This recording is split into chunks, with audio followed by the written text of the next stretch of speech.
எல்லாரையும் ஆசீர்வதிப்பார். இந்த மாதம் தேவன் நமக்கு தந்திருக்கிற வாக்குத்தத்தத்தின்படி கர்த்தர் நம்முடைய பெலன், கர்த்தர் நம்முடைய பெலன், அவர் நமது கீதமானவர். ஹல்லேலூயா. அவர் நம்முடைய பாடலானவர், அவர் நம்முடைய ரட்சிப்பானவர். ஹல்லேலூயா.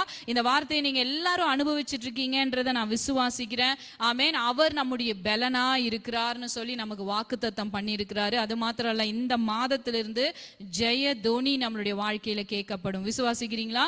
ஜெய தோனி நம்மளுடைய வாழ்க்கையில கேட்கப்படும். எப்படிப்பட்ட ஜெய தோனி? அவர் கொடுத்த வெற்றியை அல்ல, கொடுத்தவரை கொண்டாடுகிற ஒரு ஜெய தோனியை நம்ம இந்த வாழ்க்கையில இந்த மாதத்திலிருந்து நம்ம காண போறோம்னு சொல்லி கர்த்தர் நமக்கு வாக்கு பண்ணியிருக்கிறார். சோ இதன் அடிப்படையில கர்த்தர் கடந்த நாட்கள் எல்லாம் நம்மளோடு பேசி கொண்டிருக்கிற வார்த்தை சகரியா 4ஆம் அதிகாரத்துல 6ஆம் வசனத்துல செருபாபேலுக்கு சொல்லப்படுகிற கர்த்தருடைய வார்த்தை என்னவென்றால், பலத்தினாலும் அல்ல பராக்கிரமத்தினாலும் அல்ல, என்னுடைய ஆவியினாலேயே ஆகும் என்று சேனைகளின் கர்த்தர் சொல்லுகிறார். ஹல்லேலூயா. பலத்தினால் அல்ல, பராக்கிரமத்தினால் அல்ல, என்னுடைய ஆவியினால் ஆகும்னு யார் சொல்றாரு? சேனைகளின் கர்த்தர். கர்த்தர் சில வாக்குத்தத்தங்களை கொடுக்கும்போது, கர்த்தர் சில வார்த்தைகளை கொடுக்கும்போது அந்த இடத்துல அவர் யாருன்றதை அவர் சொல்லுவார். அதை நம்ம நல்லா கவனிச்சோம்னா அவர் எவ்வளவு மகத்துவமானவர், அந்த வார்த்தை எவ்வளவு உண்மை உள்ளது, எவ்வளவு பயங்கரமான காரியத்தை செய்ய போகுதுன்றத நம்ம தெரிந்து கொள்ளலாம். சேனைகளின் கர்த்தர். ஹல்லேலூயா. எல்லாரும் சொல்லாமா? சேனைகளின் கர்த்தர். சேனைகளின் கர்த்தர் சொல்லுகிறார், பலத்தினாலும் அல்ல பராக்கிரமத்தினாலும் அல்ல, என்னுடைய ஆவியினாலேயே ஆகும். எல்லாரும் சொல்லாமா? என்னுடைய ஆவியினாலேயே, கர்த்தருடைய ஆவியினாலேயே ஆகும். இந்த வார்த்தையை உட்கொண்டு உங்களுடைய வாய் திறந்து நீங்க சொல்லுங்க, பலத்தினாலே அல்ல, பராக்கிரமத்தினாலே அல்ல, கர்த்தருடைய ஆவியினாலே ஆகும். ஹல்லேலூயா. எதெல்லாம் பலத்தினால் பராக்கிரமத்தினால் கூடாதோ தேவனுடைய ஆவியினால் ஆகும். இதை சொல்றவர் யாரு அப்படின்னா சேனைகளின் கர்த்தர், the Lord of hosts. இல்லையா? சேனைகளின் கர்த்தர். ஆண்டவர் கோரேசின் ஆவியை ஆண்டவர் எழுப்புறாரு. நம்ம கடந்த வாரம் நம்ம தியானிச்சோம். இந்த கோரேசு தேவாலயத்தை நோக்கி என்ன சொல்லுவாரு? கட்டப்படு, எருசலேமை நோக்கி அஸ்திபாரப்படு என்று சொல்வாரு அப்படின்னு சொல்லி ஆண்டவர் சொல்லிட்டு அதுக்கு முன்னாடியே அவர் தன்னை அட்ரஸ் பண்றாரு. நான் யார் தெரியுமா? நதியை வற்றி போகும்படி, நதியை வெட்டாந்தரை ஆக்கும்படி, ஆழத்தை வற்றி போகும்படி செய்கிற கர்த்தராகிய நான் சொல்லுகிறேன் அப்படின்னு சொல்லி அவர் தன்னை வெளிப்படுத்துறார், தன்னை அட்ரஸ் பண்றார். நான் யார் தெரியுமா? நதிகளை வற்றி போக செய்கிறவர். ஹல்லேலூயா. ஆழங்களை வெட்டாந்தரை ஆக்குகிறவர். ஆழங்களை வற்றி போக செய்வாரு, நதியை வெட்டாந்தரை ஆக்குவாரு. இந்த தேவனாகிய நான் சொல்றேன், கோரேஸ் எழும்பி என்ன செய்வான்? என்னோட ஆலயத்தை கட்டுன்னு சொல்லுவான். அது கட்டப்படட்டும், எருசலேம் அஸ்திபாரப்படட்டும்னு சொல்லுவான். அப்படி நான் கோரேஸை நான் அபிஷேகம் பண்ணுகிறேன் அப்படின்னு சொல்லி அந்த தேவன் அந்த இடத்துல தன்னை வெளிப்படுத்தினதை நம்ம பாக்குறோம்ல. சோ ஒவ்வொரு இடங்களிலும் தேவன் தன்னை வெளிப்படுத்துற விதத்தை பார்த்தாலே அந்த வார்த்தை எவ்வளவு பயங்கரமானது அப்படின்ற நம்ம அறிந்து கொள்ளலாம். ஹல்லேலூயா. இந்த இடத்துல நம்ம வாசிக்கிறோம், பலத்தினாலும் அல்ல பராக்கிரமத்தினாலும் அல்ல, என்னுடைய ஆவியினாலேயே ஆகும் என்று சேனைகளின் கர்த்தர் சொல்லுகிறார். ஹல்லேலூயா. சேனைகளின் கர்த்தர் சொல்லுகிறார். சேனைகளின் கர்த்தர் அப்படின்னா அது சாதாரணமான ஒரு வார்த்தை அல்ல, சாதாரணமா தன்னை அவர் வெளிப்படுத்தல. சேனைகளின் கர்த்தர்னா என்ன அர்த்தம் தெரியுங்களா? சர்வலோகத்தின் ஆண்டவர். ஹல்லேலூயா. சர்வலோகத்தின் ஆண்டவர்னா என்ன அர்த்தம் தெரியுங்களா? அவர் தான் அல்பாவும் ஒமேகாவுமா இருக்கிறார். அவர்தான் துவக்கமும் முடிவுமா இருக்கிறார். சர்வ லோகத்தையும் ஆளுகை செய்கிற தேவன். இப்போ ஒரு ப்ராஜெக்ட் இருக்கு, ஒரு கம்பெனில ஒரு ப்ராஜெக்ட் ஒருத்தங்களுக்கு கொடுக்குறாங்க. இந்த ப்ராஜெக்ட்டுக்கு இவங்க தான் லீடர் அப்படின்னு சொல்றாங்க. 2 மாசம் ஆச்சு அந்த ப்ராஜெக்ட் கொடுத்து. அந்த ப்ராஜெக்ட்ல இதெல்லாம் நடந்திருக்கு, இதெல்லாம் டர்ன் ஓவர் எடுத்திருக்கிறாங்க அப்படின்னு சொல்லி அந்த ரிசல்ட்டை கொண்டு போய் எம்டி கிட்ட கொடுக்குறாங்கன்னு வைங்களேன். அந்த எம்டி என்ன சொல்லுவாங்க? இந்த ப்ராஜெக்ட்டுக்கு நீங்க தான் லீடர். அப்படின்னா என்ன அர்த்தம் தெரியுமா? இன்னைக்கு ரிசல்ட் மட்டும் உங்களுக்கு சொந்தம் இல்லை, நீங்க ஆரம்பத்திலிருந்து என்னெல்லாம் செஞ்சீங்களோ இதுக்கு எல்லாம் நீங்க தான் பொறுப்பாளி அப்படின்னு அர்த்தம் இல்லையா? ஆரம்பத்திலிருந்து என்னெல்லாம் நடந்துட்டு இருக்கும், அந்த ஸ்டெப்ஸ், நீங்க செய்யற வர்க் எல்லாத்துக்குமே நீங்க தான் பொறுப்பா இருக்கிறீங்க. இது மொத்தமும் உங்க கண்ட்ரோல்ல இருக்கு அப்படின்னு அர்த்தம் இல்லையா? சர்வலோகத்தின் ஆண்டவர் அப்படின்னா என்ன அர்த்தம்னா, இந்த உலகத்துல இந்த பூமியில நடக்கிற சகல விஷயங்கள், நடந்து முடிந்த சகல விஷயங்கள், நடக்க போகிற சகல விஷயங்களையும் ஆளுகை செய்கிறவர். இதைத்தான் அங்க ஆண்டவர் வெளிப்படுத்துறாரு. சேனைகளின் கர்த்தர் சொல்லுகிறார். செருபாபேலே, இன்னைக்கு நம்ம நம்மளுடைய டேட் படி நம்ம சொல்லலாம், இன்னைக்கு இந்த ஜூன் மாதம் 2026 உனக்கு ஒரு உதவி வேணுமா, உன் வாழ்க்கையில ஒரு அற்புதம் வேணுமா, சேனைகளின் கர்த்தராகிய நான் சொல்றேன், பலத்தினால் அல்ல, பராக்கிரமத்தினால் அல்ல, என்னுடைய ஆவியினாலேயே ஆகும். அப்ப அவர் என்ன சொல்ல வராரு?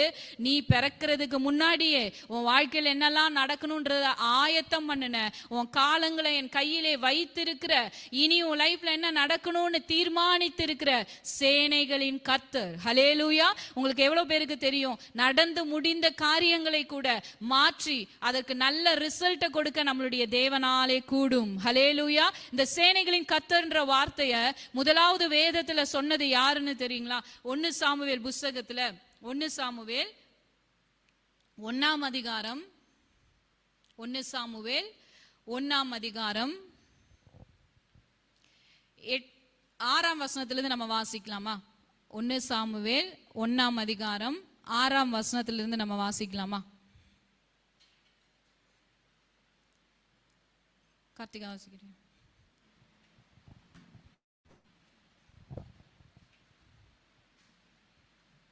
ஒன்னு சாமுவேல் 1ஆம் அதிகாரம் 6ஆம் வசனத்திலிருந்து நம்ம வாசிக்க கேட்கலாம். 6லிருந்து 12 வரைக்கும். கர்த்தர் அவள் கர்ப்பத்தை அடைத்தபடியினால் அவளுடைய சக்காலத்தி அவள் துக்கப்படும்படியாக அவளை மிகவும் விசனப்படுத்துவாள். அவள் கர்த்தருடைய ஆலயத்திற்கு போகும் சமயத்தில் அவன் வருஷந்தோறும் அந்த பிரகாரமாய் செய்வான். இவள் அவனை மனமடிவாக்குவாள். அப்பொழுது அவள் சாப்பிடாமல் அழுது கொண்டிருப்பாள். அவள் புருஷனாகிய எல்கானா அவளை பார்த்து, அன்னாளே, ஏன் அழுகிறாய்? ஏன் சாப்பிடாதிருக்கிறாய்? ஏன் சஞ்சலப்படுகிறாய்? 10 குமாரரை பார்க்கிலும் நான் உனக்கு அதிகம் அல்லவா என்றான். சிலோவிலே அவர்கள் புசித்து குடித்த பின்பு அன்னாள் எழுந்திருந்தாள். ஆசாரியனாகிய எலியா கர்த்தருடைய ஆலயத்தின் வாசல் நிலத்தண்டையிலே ஒரு ஆசனத்தின் மேல் உட்கார்ந்திருந்தான். அவள் போய் மனங்கசந்து மிகவும் அழுது கர்த்தரை நோக்கி விண்ணப்பம் பண்ணி, சேனைகளின் கர்த்தாவே, தேவரீர் உம்முடைய அடியாளின் சிறுமையை கண்ணோக்கி பார்த்து உம்முடைய அடியாளை மறவாமல் நினைத்தருளி உமது அடியாளுக்கு ஒரு ஆண் பிள்ளையை கொடுத்தால் அவன் உயிரோடு இருக்கும் சகல நாளும் நான் அவனை கர்த்தருக்கு ஒப்பு கொடுப்பேன். அவன் தலையின் மேல் சவரன் கத்தி படுவதில்லை என்று ஒரு பொருத்தனை பண்ணினாள். அவள் கர்த்தருடைய சந்நிதியில் வெகு நேரம் விண்ணப்பம் பண்ணுகிற போது ஏலி அவள் வாயை கவனித்து கொண்டிருந்தான். ஹல்லேலூயா. எவ்வளோ ஒரு ஒடுக்கமான நேரத்துல, கைவிடப்பட்ட நேரத்துல, முடிவு உண்டாச்சுன்ற நேரத்துல, வேதனை தாங்க முடியாதுன்ற நேரத்துல இந்த பெண் கிட்ட இருந்து ஒரு நாமம் வெளிப்படுது. ஹல்லேலூயா. என்ன நாமம் தெரியுங்களா? 11வது வசனத்துல நம்ம வாசிக்கிறோம்ல, அவள் போய் மனக்கசந்து மிகவும் அழுது கர்த்தரை நோக்கி விண்ணப்பம் பண்ணி, சேனைகளின் கர்த்தாவே, தேவரீர் உம்முடைய அடியானின் சிறுமையை கண்ணோக்கி பார்த்து உம்முடைய அடியானை மறவாமல் நினைத்தருளி உமது அடியாளுக்கு ஒரு ஆண் பிள்ளையை கொடுத்தால் அவன் உயிரோடு இருக்கும் சகல நாளும் நான் அவனை கர்த்தருக்கு ஒப்பு கொடுப்பேன். அவன் தலையின் மேல் சவரன் கத்தி படுவதில்லை என்று ஒரு பொருத்தனை பண்ணினாள். ஹல்லேலூயா. தன்னுடைய உடைவு, வேதனை, பலவீனம், தன்னோட ஃபியூச்சரை குறிச்ச பயம் எல்லாவற்றையும் தேவனுடைய சமூகத்தில் விட்டு கொடுக்கிறதுக்கு இந்த ஸ்திரீக்கு எங்கிருந்து வந்துச்சு அந்த விசுவாசம்னு பாத்தீங்கன்னா, அவளுக்கு தெரியும் அவ ஆராதிக்க கர்த்தர் சேனைகளின் கர்த்தர். நடந்து முடிந்த விஷயம், நடந்து கொண்டிருக்கிற விஷயம், நடக்க போற விஷயம் எல்லாமே அவருடைய கையில இருக்கு. என்னால மாற்ற முடியாதது, என் கணவரால செய்ய முடியாதது, என்னால தடுக்க முடியாத விஷயம், மேற்கொள்ள முடியாத விஷயம், இது எல்லாவற்றையும் மாற்றுகிற சேனைகளின் கர்த்தர் எனக்கு இருக்கிறார்னு சொல்லி அவருடைய சன்னிதானத்துல போய் தன்னுடைய கவலைகள், பாரங்கள் எல்லாவற்றையும் ஊற்றிவிட்டாள்னு சொல்லி நம்ம வாசிக்கிறோம். இந்த சேனைகளின் கர்த்தர் ஒரு பயங்கரமான அற்புதத்தை அவர் செய்கிறார். ஹல்லேலூயா. சரித்திரத்துல முக்கியத்துவம் வாய்ந்த சம்பவங்களை நடப்பிக்கிற ஒரு தீர்க்கதரிசியை அவளுடைய கர்ப்பத்திலே கர்த்தர் கொடுக்கிறார். ஹல்லேலூயா. எவ்வளவு பேர் நீங்க விசுவாசிக்கிறீங்க? இங்க செருபாபேலுடைய காரியத்திலையும் நம்ம வாசிக்கிறோம். சரித்திரத்துல முக்கியத்துவம் வாய்ந்த தேவாலயம், 2ஆம் தேவாலயத்தை கட்டும்படியாக இந்த சேனைகளின் கர்த்தர் செருபாபேலுக்கு தன் ஆவி ஆவியினால் உதவி செய்கிறார். அதே போலதான் இங்க அன்னாளுக்கு தேவன் உதவி செய்கிறார். எவ்வளவு பேர் உங்களுடைய வீடுகள்ல இருந்து, நீங்க இருக்கிற இடங்கள்ல இருந்து நீங்க சொல்றீங்க, சேனைகளின் கர்த்தர் என்னோடு இருக்கிறார், யாக்கோபின் தேவன் எனக்கு உயர்ந்த அடைக்கலமானவர். ஹல்லேலூயா. சேனைகளின் கர்த்தர் நம்மளோடு இருக்கிறார். விசுவாசிக்கிறீங்களா? அப்புறம் ஏன் நம்ம கலங்கணும்? நம்முடைய பலவீனங்களை குறித்து நம்ம கலங்க வேண்டாம். கால தாமதங்களை குறித்து நம்ம கலங்க வேண்டாம். நம்மளை சுற்றி நடக்கிற எந்த சூழ்நிலையை கண்டும் நம்ம பயப்பட வேண்டாம். நீங்க சொல்லுங்க, சேனைகளின் கர்த்தர் என்னோடு இருக்கிறார், யாக்கோபின் தேவன் எனக்கு உயர்ந்த அடைக்கலமானவர். ஹல்லேலூயா. பலத்தினால் அல்ல, பராக்கிரமத்தினால் அல்ல, கர்த்தருடைய ஆவியினால ஆகும். ஆமென். கர்த்தருடைய ஆவியினால் ஆகும். எப்படி ஆகும்ன்றதை இன்னைக்கு நீங்க தெரிந்து கொண்டீங்களா? அவராலே கூடாத காரியம் ஒன்றும். இந்த சேனைகளின் கர்த்தர் என்ன செய்யறாரு தெரியுங்களா?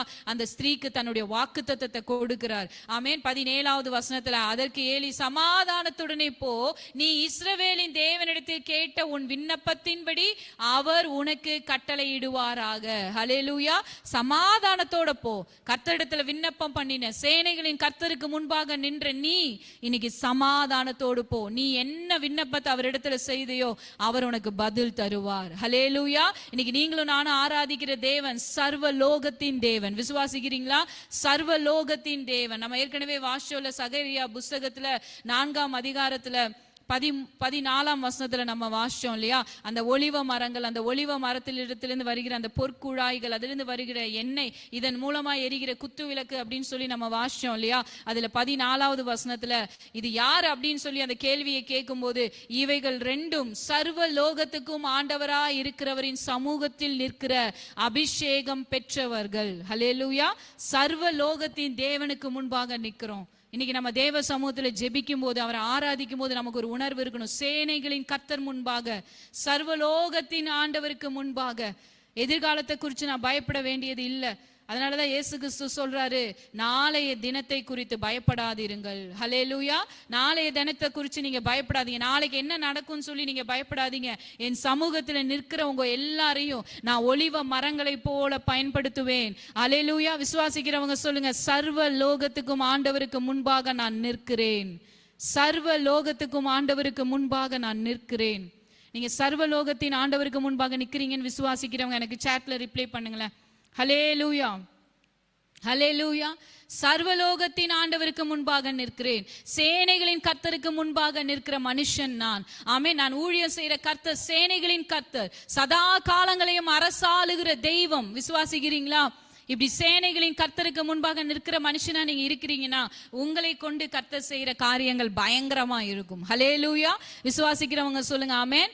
எலியா தேவனுக்கு முன்பாக நிற்கிற ஒரு தீர்க்கதரிசியாக இருந்தார். இந்த சேனைகளின் கர்த்தருடைய ஊழியக்காரனா இருந்தார். இந்த எலியாவை ஆண்டவர் சாரிபாத் என்ற அந்த ஊருக்கு அனுப்புறாரு. இந்த எலியா முன்பாக விறகு பொறுக்கி கொண்டிருந்த அந்த ஸ்திரீயுடைய வாழ்க்கை முடிந்தது நினைச்ச நேரத்துல கர்த்தர் ஒரு பெரிய துவக்கத்தை, கண்டினியூஸா அவங்களோட வாழ்க்கையிலிருந்து புறப்படுகிற ஒரு கர்த்தர் புறப்படும்படியாக செய்தார். சர்வலோகத்தின் ஆண்டவருக்கு முன்பாக நம்ம நிற்கிறவர்களா இருப்போம் அப்படின்னா, சேனைகளின் கர்த்தருக்கு முன்பாக நம்ம நிற்போம் அப்படின்னா, நம்ம கிட்ட இருந்து புறப்படுகிற ஆசீர்வாதங்கள் அநேகரை ஆசீர்வாதமாய் மாற்றும். வாழ்க்கை முடிஞ்சதுன்னு யார் நம்ம முன்னாடி வராங்களோ, நீங்க ஒன்னும் பேச முடியாத சூழ்நிலையா இருக்கலாம், நீங்க ஒன்னும் செய்ய முடியாத சூழ்நிலையா இருக்கலாம், ஆனா நீங்க தேவ சமூகத்துல நின்னு எப்போது அவருடைய முகத்தை நோக்கிறவர்களா, அவரை ஆராதிக்கிறவர்களா நீங்க இருக்கீங்கன்னா, நீங்க போய் நிக்கிற இடத்துல உங்க முன்பாய் வருகிற ஜனங்களை கர்த்தர் மரண குழிகளில் இருந்து தூக்கி எடுப்பார். முடிவுகளை எல்லாம் துவக்கமாய் கர்த்தர் மாற்றுவார். ஹல்லேலூயா. அவருடைய பிரசன்னத்தின் வல்லமை எப்படிப்பட்டது என்பதை நீங்க அறிந்திருக்கிறீங்களா? இந்த அன்னாள் சர்வலோகத்தின் ஆண்டவருக்கு முன்பாக போய் நிற்கும் போது, ஹல்லேலூயா, கர்த்தர் பெரிய காரியத்தை செய்தார். நான் 3 காரியத்தை சொல்றேன். 1, முடிந்த வாழ்க்கையை கர்த்தர் மறுபடியும் துவக்கினார். முடிஞ்சது அவ்வளவுதான் அப்படின்னு நினைக்கிற வாழ்க்கையை, ஏன்னா அவங்க கணவரே முற்றுப்புள்ளி வச்சாச்சு, அவ்வளவுதான், இனி எப்படி இது நடக்க போகுது, நானே உனக்கு ஒரு பிள்ளையா இருக்கேன்னு சொல்லி முடிச்சிட்டாரு. அவர் ஒரே லைன்ல முடிச்சிட்டார். முடிஞ்சதுன்னு சொல்ற வாழ்க்கைய சர்வலோகத்தின் ஆண்டவருக்கு முன்பாய் நிற்கும் போது தேவன் அதை துவங்குகிறவரா இருக்கிறார். விசுவாசிக்கிறீங்களா? முடிந்ததுன்னு சொல்ற காரியத்தில் ஒரு துவக்கத்தை கர்த்தர் தருகிறாருன்னு சொல்லி ஆமேன்னு சொல்லுங்களேன். வாய் திறந்த இந்த வார்த்தையை சொல்லலாமா? முடிந்தது என்று நினைக்கிற காரியத்துல ஆண்டவர் ஒரு புதிய துவக்கத்தை என்னுடைய வாழ்க்கையில கட்டளையிடுகிறார். 2வதாக, சர்வலோகத்தின் ஆண்டவருக்கு முன்பாய் நிற்கிற மனுஷன் புதிய மனுஷனாய் இருப்பான். பழையது எல்லாம் அவனுடைய வாழ்க்கையில ஒழிந்து போயிரும். கர்த்தர் எல்லாவற்றையும் புதிதாய் மாற்றுகிறவரா இருக்கிறார். ஹல்லேலூயா. சொல்லுங்களேன், நான் சர்வலோகத்தின் ஆண்டவருக்கு முன்பாக நிற்கும் போது நான் புதிய மனுஷனா இருக்கிறேன். அன்னால் சர்வலோகத்தின் ஆண்டவருக்கு முன்பாக நின்றுட்டு போனதுக்கு அப்புறம் பாத்தீங்கன்னா அவங்க துக்க முகமாவே இருக்கலையாம். ஹல்லேலூயா. சர்வலோகத்தின் ஆண்டவரை, சேனைகளின் கர்த்தரை நம்ம ஆராதிச்சு அவர் சன்னிதானத்துல நிக்கிறோம்னா நம்ம ஒரு நாளும் பழைய மனுஷங்களா இருக்கவே மாட்டோம். விசுவாசிக்கிறவங்க சொல்லுங்க ஆமென். எபேசியர் 2ஆம் அதிகாரம், எபேசியர் 2ஆம் அதிகாரம் 15-16 வசனங்களை வாசிக்கலாமா? எபேசியர் 2ஆம் அதிகாரம் 15-16 வசனங்கள்.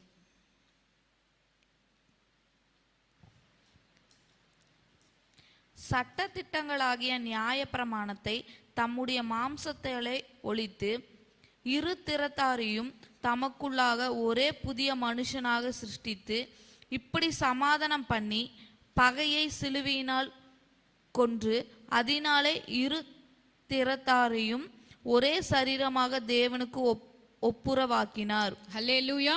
சட்ட திட்டங்களாகிய நியாய பிரமாணத்தை தம்முடைய மாம்சத்தினாலே ஒழித்து இருதிறத்தாரையும் தமக்குள்ளே சிருஷ்டித்து, எப்படி சிருஷ்டித்தாரா?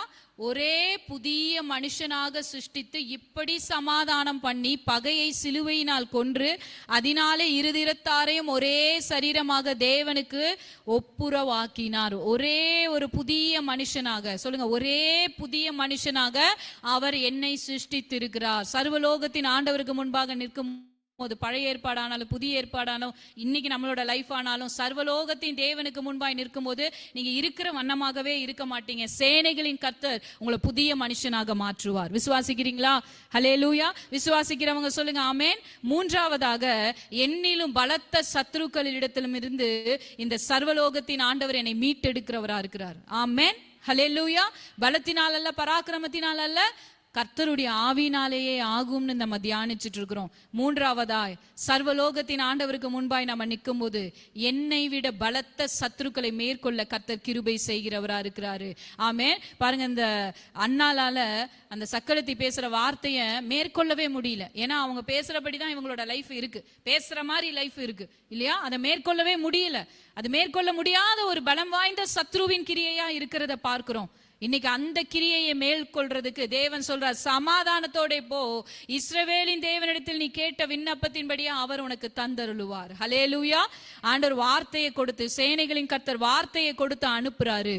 ஆமென். அதேதான் இங்க செருபாபேலுக்கும் ஆண்டவர் சொல்றார், செருபாபேலே, உன் கையில் இருக்கிற தூக்கு நூலை என்னுடைய 7 கண்களும் சந்தோஷமாய் பார்க்கிறது. செருபாபேலுக்கு முன்பாக இந்த பெரிய பர்வதம் எம்மாத்திரம், அது சம பூமி ஆகும். பலத்தினால் அல்ல, பராக்கிரமத்தினால் அல்ல, என்னுடைய ஆவியினால் ஆகும். உன்னை சேர்த்து கொண்டு நான் உன்னை முத்திர மோதிரமா வைப்பேன். உன்னை நான் தெரிந்து கொண்ட வார்த்தை வார்த்தை வார்த்தையை அனுப்பிக்கிட்டே இருக்கிறாரு. ஹல்லேலூயா. சேனைகளின் கர்த்தர் அந்த வார்த்தையை சொல்லும் பொழுது அது எல்லா காலங்களிலும் நமக்காய் அற்புதத்தை செய்து முடித்த வார்த்தையா இருக்கிறது.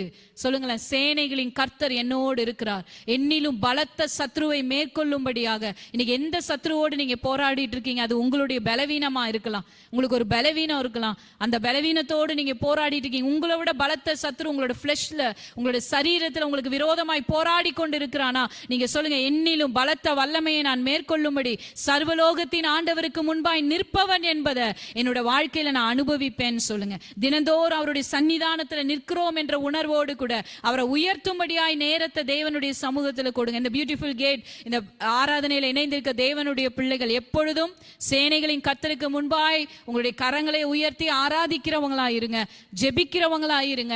அந்த ஒழுக்கத்திற்குள் உங்களை நீங்க அர்ப்பணித்து பாருங்களேன். சேனைகளின் கர்த்தருக்கு முன்பாய் நிற்கிறவன் நான், கர்த்தருடைய 7 கண்களும் எனக்குள் என்னை பார்த்து கொண்டிருக்கிறது, கர்த்தருடைய ஆவி எனக்குள் வாசமாய் இருக்கிறார் என்ற உணர்வை விசுவாசமாய் நீங்க மாற்றும்படியாக, நீங்க அதை விசுவாசிக்கும்படியாக இந்த நாள் ஆண்டவர் கருத்துல ஒப்பு கொடுத்து சொல்லுங்க, நான் சர்வலோகத்தின் ஆண்டவருக்கு முன்பாக எந்த நாளும் நிற்பேன்னு சொல்லுங்க. ஒவ்வொரு நாளும் ஒரு பிரசனத்துல நில்லுங்க, ஒவ்வொரு நாளும் அவரை ஆராதிங்க, அவரிடத்துல விண்ணப்பத்தை ஏறெடுங்க. விசுவாசிக்கிறோம், நம்புறோம், அவர் நமக்குள்ள இருக்கிறார், அவர் தான் தேவன்லாம் நம்புறோம். ஆனா அவரோட சன்னிதானத்துல நின்னு நீங்க காண்பிக்கிற விசுவாசத்தை உங்களோட சரீரத்தின் ரீதியாய் காண்பிக்க உங்களுக்கு நேரம் இல்லாம நீங்க இருக்கும்படியா பிசாசு நடத்துறான் அப்படின்னா அவன் தந்திரங்களை மேற்கொள்ளும்படி இந்த நாளிலிருந்து தேவ சந்நிதியில் நான் நிற்பேன்னு சொல்லி உங்களை தேவனுடைய சமூகத்தில் ஒப்பு கொடுங்க. சகோதரர்கள் உங்க பரிசுத்த கரங்களை உயர்த்தி எந்த நாளும் தேவனை ஸ்தோத்திரம் பண்ணுங்க. சகோதரிகள் உங்க அறை வீட்டு கதவை பூட்டி என்னாலும் கர்த்தரை நீங்க உயர்த்துகிறவங்களா இருங்க. நீங்க மேற்கொள்ள முடியாத சத்துருக்களை கர்த்தர் உங்களுக்காக யுத்தம் பண்ணி மேற்கொள்றதை நீங்க நிச்சயமாய் காண்பீங்க. ஹல்லேலூயா. சர்வலோகத்தின் ஆண்டவருக்கு முன்பாக நிற்பவன். கண்களை மூடி கர்த்தருக்கு நன்றி செலுத்தி இன்னைக்கு நம்ம கேட்ட இந்த வார்த்தைக்காக, இந்த மனமகிழ்ச்சியின் ஓய்வு நாள்ல நம்ம தேவ சமூகத்துல அமர்ந்து அவருடைய பிரசன்னத்துல நிரப்பப்பட அவர் தந்த கிருபைக்காக நன்றி செலுத்தலாமா? நன்றி நன்றி இயேசுவே. ஹல்லேலூயா ஹல்லேலூயா. இயேசுவே நன்றி ஆண்டவரே. கர்த்தாவே நன்றி அப்பா. சர்வலோகத்தின் ஆண்டவரே நன்றி ஆண்டவரே. ஹல்லேலூயா ஹல்லேலூயா. அப்பா நன்றின்னு சொல்லி ஜெபிக்கலாமா? இருக்கிற இடங்கள்ல ஆவியில நிறைந்து கண்களை மூடி கர்த்தாவே நன்றி நன்றி நன்றி. லேரமோரபா ஷதரபோரபா தரவேதிரபா லேரஹிரகதரபா. இந்த உலகத்தில் இருந்தாலும் நாங்க உலகத்திற்குரியவர்கள் அல்ல கர்த்தாவே. நாங்க உலகத்திற்குரியவர்கள் அல்ல கர்த்தாவே. வாய் திறந்து சொல்லாமா? ஆமென் ஜீசஸ். ஒரு நிமிஷம் கண்களை மூடி கர்த்தரை துதிங்க. நன்றி கர்த்தாவே. ஹல்லேலூயா ஹல்லேலூயா. ரகமா ஷதரபே லெகதரமோரமா ஷதரபே திரபோரபா லகதரவே திரமா ஷதரமதரபோதரபா ரெமெதிரபரபா ஷதரகதரபா. நீங்க இருக்கிற அறைகள்ல தேவனுடைய வல்லமை ஊற்றப்படுவதாக. தேவனுடைய வல்லமை ஊற்றப்படுவதாக. உங்கள் பாதங்கள் கல்லில் இடராதபடிக்கு அவர் தம்முடைய தூதர்களுக்கு கட்டளையிட்டு உங்கள் பாதங்கள் கல்லில் இடராதபடிக்கு உங்களை ஏந்தி கொண்டு போகும்படியாக சேனைகளின் கர்த்தர் உங்களோடு கூட இருக்கிறார். சேனைகளின் கர்த்தர் உங்களோடு இருக்கிறார். சர்வ லோகத்தின் ஆண்டவருக்கு முன்பாய் நிற்பவர்கள் நாம். ஹல்லேலூயா. அப்பா இந்த வார்த்தை நம்முடைய பிள்ளைகளுடைய வாழ்க்கையில அற்புதங்களை செய்து கொண்டிருப்பதற்காய் நன்றி அப்பா. அப்பா உங்க சத்தம் வனாந்தரங்களை அதிர செய்கிறதுக்காய் நன்றி கர்த்தாவே. அவங்க இருக்கிற இடங்கள்ல அப்பா உம்முடைய அளவில்லாத வல்லமை இந்த வேலையிலே ஊற்றப்படுகிறதுக்காய் நன்றி நன்றி நன்றி. பரிசுத்த ஆவியே பரிசுத்த ஆவியே உமக்கு நன்றி செலுத்துகிறோம். வேதத்துல எந்த காலங்கள்ல பார்த்தாலும் கர்த்தர் தம்முடைய ஜனங்களுக்கு தன்னை வெளிப்படுத்துகிறவராய் தன்னை அனுபவிக்க செய்கிற தேவனாக தான் இருக்கிறாரு. தன்னை வெளிப்படுத்துறாரு, தன்னை அனுபவிக்க செய்யறாரு. சீனாய் மலையில அக்கினியும் புகை ஸ்தம்பமுமாய் கர்த்தர் இறங்கி வந்ததை ஜனங்கள் கண்ணார காண்றாங்க. அவர் சத்தத்தை கேட்க முடியாம பயப்படுறாங்க. அவரை பிரத்யேகமா அனுபவிக்கிறாங்க. அதே போலதான் புதிய ஏற்பாடுல நம்ம வாசிக்கிறோம். இயேசு இறங்கி வந்து அவர்களோடு கூட வாழ்ந்தாரு, நடந்தாரு. சீஷர்கள் சொல்றாங்க, நாங்க கண்டதும் தொட்டதுமான அனுபவித்த கர்த்தருடைய வார்த்தை. ஹல்லேலூயா. அனுபவிச்சாங்க, தொட்டு பார்த்தாங்க, நடந்தாங்க, கண்ணால கண்டாங்க. இன்னைக்கும் பரிசுத்த ஆவி நமக்குள் ஊற்றப்பட்டு இருக்கிறத நம்மால அனுபவிக்க முடியும். நீங்க இருக்கிற இடங்கள்ல அவர் உங்க மேல ஊற்றப்படுகிறத உங்களால அனுபவிக்க முடியும். கர்த்தருடைய வல்ல பிரசன்னம் நீங்க அனுபவிக்கும்படியா ஒவ்வொரு நாளும் அவர் உங்களோடு கூட இருக்கிறத உங்களால காணக்கூடிய தக்கத்துல கர்த்தர் உங்களோடு கூட கிரியை செய்வதை நீங்க காண்பீங்க. ஒவ்வொரு நாளும் நீங்க காண்பீங்க. ஒவ்வொரு சூழ்நிலையிலும் நீங்க காண்பீங்க. கர்த்தருடைய ஆவி உங்களுக்குள் இருக்கிறத நீங்க காண்பீங்க. ஆமென். பலத்தினால் அல்ல, பராக்கிரமத்தினால் அல்ல, கர்த்தருடைய ஆவியினாலேயே ஆகும். ஹல்லேலூயா. ரெமெதிரமா கர்த்தர் எல்லாரையும் ஆசீர்வதிப்பாராக. இந்த வேளையிலும் நம்ம இறுதி ஜெபத்தை நம்ம செய்து இந்த ஆராதனையை நம்ம முடிக்கலாமா? கர்த்தாவே நன்றி ஆண்டவரே. இந்த நாள் சர்வீஸ்ல நடந்த ஒவ்வொரு பகுதிகளிலும் நீர் எங்களோடு பேசினீர், என்னோடும் உம்முடைய ஜனங்களோடும் நீர் பேசினீர், பலப்படுத்தினீர், அபிஷேகித்தீர். அப்பா சேனைகளின் கர்த்தர் எங்களோடு இருக்கிறீர். யாக்கோபின் தேவன் எங்களுக்கு உயர்ந்த அடைக்கலமாய் இருக்கிறீர் என்பதை நாங்கள் இந்த நாளில விசுவாசித்து எங்களை நாங்கள் அர்ப்பணிக்கிறோம். கர்த்தாவே ஒவ்வொரு வார்த்தைகளும் எங்களை உருவாக்கினதற்காக நன்றி அப்பா. சித்தத்தின்படி சகலமும் நடப்பதற்காக நன்றி. உம்முடைய பிள்ளைகளும் நாமத்தில் நான் ஆசீர்வதிக்கிறேன். இந்த வாரம் முழுவதும் அவங்க கையிட்டு செய்கிற சகல காரியத்திலும் சர்வலோகத்தின் ஆண்டவருடைய பலத்த கரத்தை அவர்கள் காணட்டும் சொல்லி ஜெபிக்கிறேன் அப்பா. உம்முடைய பிள்ளைகளை உம்முடைய நாமத்தில் நான் ஆசீர்வதிக்கிறேன். இயேசுவின் நாமத்தில் நான் ஜெபிக்கிறேன் ஜீவனுள்ள நல்ல தகப்பனே, ஆமென். நம்ம எல்லாரும் சேர்ந்து சொல்லலாம். என் ஆத்துமாவே கர்த்தரை ஸ்தோத்திரி, என் முழு உள்ளமே அவருடைய பரிசுத்த நாமத்தை ஸ்தோத்திரி. என் ஆத்துமாவே கர்த்தரை ஸ்தோத்திரி, கர்த்தர் செய்த சகல உபகாரங்களையும் மறவாதே. ஆமென். கர்த்தர் எல்லாரையும் ஆசீர்வதிப்பார். God bless you.